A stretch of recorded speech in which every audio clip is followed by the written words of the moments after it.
সম্মানিত শ্রোতা বন্ধুরা, কাছে এবং দূরে, দেশে এবং প্রবাসে যে যেখান থেকে ভিডিওটি দেখছেন সবাইকে ধন্যবাদ জানাচ্ছি। তো বন্ধুরা, অন্যদিনের মতো আজও একটি নতুন গুরুত্বপূর্ণ ভিডিও নিয়ে আসলাম।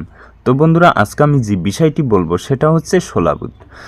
ছোলার উপকারিতা সম্পর্কে আলোচনা করব। জানেন কি সকালে এক মুঠো কাঁচা ছোলার উপকারিতা কি কি রয়েছে? রমজান মাস আসলেই প্রত্যেক বাড়িতে ভাজা পোড়া খাবারের তালিকায় ছোলা থাকবেই। তবে এই ছোলা যে শুধু রমজান মাসেই খাওয়া যায় তা কিন্তু নয়। যারা একটু স্বাস্থ্য সচেতন আছেন বা ডায়েটে আছেন তারা কিন্তু এই ছোলাকে সারা বছরই খাদ্য তালিকায় রাখেন। উচ্চমাত্রায় প্রোটিন সমৃদ্ধ খাবার হচ্ছে ছোলা। কাঁচা সেদ্ধ বা তরকারি রান্না করেও খাওয়া যায়। কাঁচা ছোলা ভিজিয়ে খোসা ছাড়িয়ে কাঁচা আদার সঙ্গে খেলে শরীরে একই সঙ্গে আমিষ ও অ্যান্টিবায়োটিক পাওয়া যায়।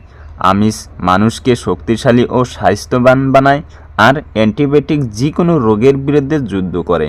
তাই শুধু রমজান মাস নয়, 12 মাসেই ছোলা হোক আপনার সঙ্গী।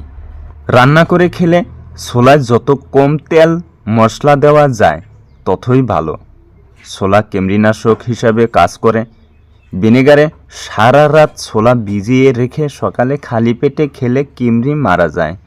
চলুন জেনে নেই আরও কিছু উপকারিতা। যেমন ডায়াবেটিসের উপকার। 100 গ্রাম ছোলায় আছে 17 গ্রাম আমিষ বা প্রোটিন, 64 গ্রাম শর্করা বা কার্বোহাইড্রেট এবং 5 গ্রাম ফ্যাট বা তেল।